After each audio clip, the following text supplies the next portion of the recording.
आज की जो वीडियो है आप सबके लिए बहुत ज्यादा बेनिफिशियल होने वाली है, क्योंकि इसमें बताने वाले हैं कि किस तरीके से यूपीएससी आपको फंसाता है अपने जाल में या आप खुद फंसते हो उसके जाल में। इसमें आपको 7 से 8 ऐसे टैप बताने वाले हैं यूपीएससी के जिसमें आप फंस कर अपने एक साल फेल होगा, दूसरे में जाओगे, तीसरे में जाओगे, एक कब 2 में बदलेगा, 2 3 में बदलेगा, आपको पता नहीं पड़ेगा। आपके अटेम्प्ट खराब होते रहेंगे, प्रॉब्लम में फंसते रहोगे। इसलिए वीडियो को ध्यान से देखना, क्योंकि इसमें हमने पॉइंट बाय पॉइंट हर एक चीज को डिस्कस किया है। तो स्टार्ट करते हैं इस वीडियो को। जैन future officers, my name is Vijan Singh, welcome to KGM mission. तो सबसे पहले बात करते हैं what is the trap of UPSC. UPSC का जाल क्या है, किस तरीके से एस्पिरेंट फंस जाता है उसमें, या यूपीएससी फंसाना चाहता है। कुछ भी चीज हो सकती है, कह रहा है तो यूपीएससी का ट्रैप ही। तो देखो, इसमें आपके 3 एग्जाम्स होते हैं, 3 स्टेज होते हैं।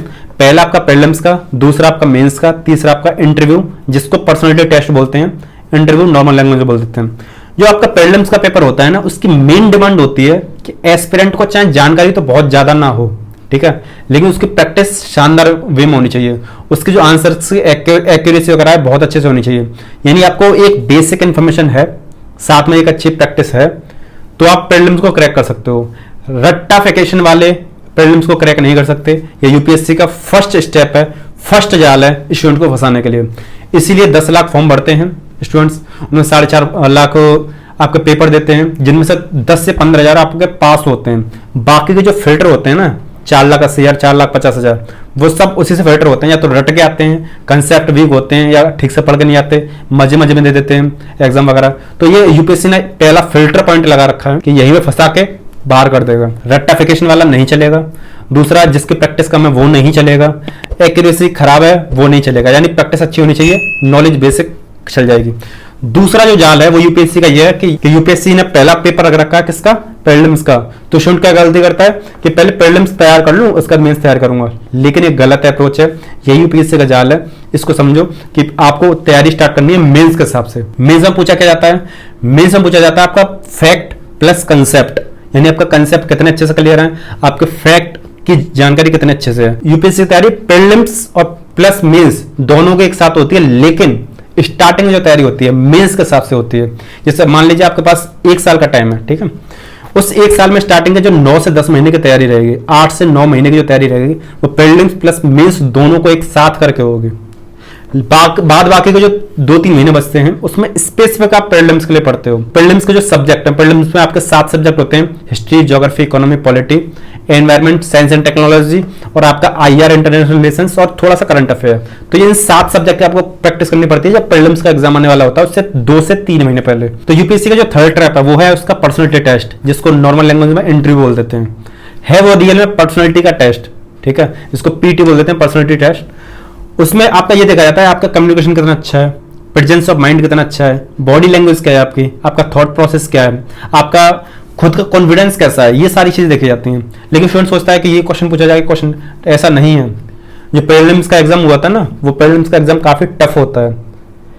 उसको अगर नॉलेज चेक करनी होगी आपकी, तो उसने प्रीलिम्स का एग्जाम ले लिया, प्रीलिम्स में आपके 2 पेपर, मेंस में आपके 9 पेपर, कुल मिला के 11 पेपर ले लिए हैं उसने। इंटरव्यू में वो आपकी जानकारी चेक नहीं करेगा, वो आपकी नॉलेज चेक नहीं करेगा, वो चेक करेगा आपका कॉन्फिडेंस, आपका प्रेजेंस ऑफ माइंड, आपकी बॉडी लैंग्वेज, आपका थॉट प्रोसेस, ये सारी चीज चेक करता है। स्टूडेंट्स उस गलती में रहते हैं, तो इसलिए इस चीज की प्रैक्टिस भी नहीं करते।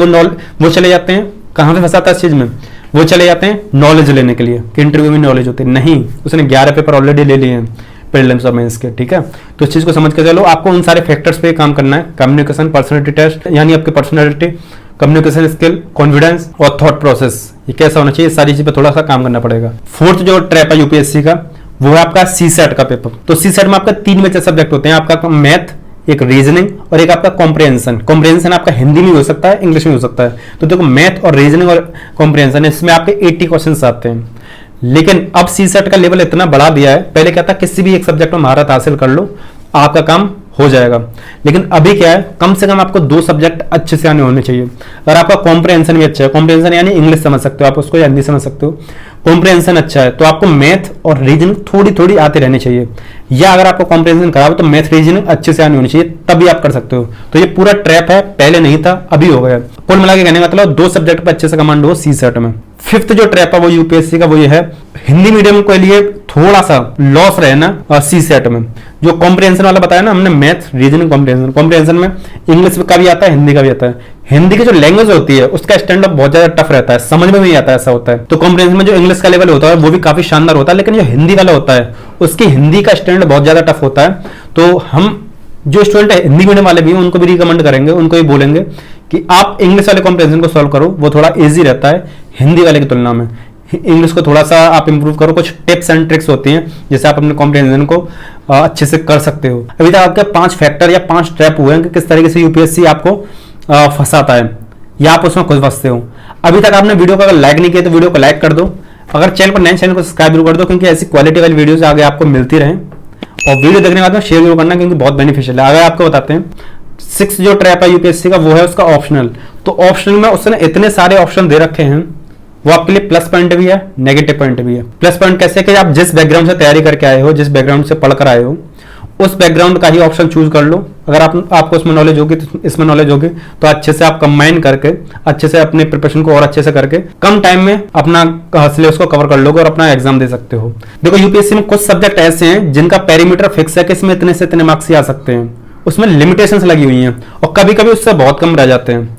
इसके पीछे का रीजन किसी को नहीं पता है, किसी भी इंस्टीट्यूट को, किसी भी टीचर को नहीं पता है। लेकिन आप कितनी मेहनत कर लो, मार्क्स कम आते हैं तो आते हैं, कुछ भी रीजन हो सकता है। तो आप इस रिस्क को ना लो, इस ट्रैप में ना फंसो। तो आप ऐसे ऑप्शन को चूज करना जिसमें आपका इंटरेस्ट तो हो लेकिन मार्क्स गेन भी आपके होते हो, उसमें हाई स्कोरिंग भी हो। ऐसा नहीं कि बिल्कुल इंटरेस्ट तो आ रहा है लेकिन उसमें मार्क्स नहीं आ रहे हैं। हिंदी मीडियम में ये बहुत बड़ी प्रॉब्लम है। एक वीडियो बनाने वाले हैं जिसमें हम ये बताएंगे कौन कौन से टॉपर्स के कौन कौन से ऑप्शन रहे और हिंदी मीडियम के लिए कौन सा ऑप्शन बढ़िया रहे। तो वीडियो आने वाली है जल्दी, तो चैनल को सब्सक्राइब जरूर कर लेना। तो कुल मिला के यही कहना चाहेंगे कि ऑप्शनल में भी लिमिटेशंस हैं कि किस ऑप्शन में कितने मार्क्स आ सकते हैं, कौन सा कितना बेहतरीन है। तो आप उस चीज को सोच समझ के लेना, यूपीएससी फंसाएगा, आप फंसोगे और आप अपना 1, 2, 3 अटेम्प्ट तक खराब कर लोगे, उसके बाद में उसको चेंज नहीं करोगे तो बहुत बड़ी प्रॉब्लम होगी। यूपीएससी का एक ट्रैप ये भी है कि वो ऐसे का जो पेपर होता है उसका कोई स्पेसिफिक सिलेबस नहीं है, कहां से ऐसे आ जाएगा, क्या आ जाएगा। कुछ टॉपिक्स तो आप पता कर सकते हो लेकिन उसमें कितनी डेप्थ तक किस तरीके से लिखना कुछ नहीं पता होता।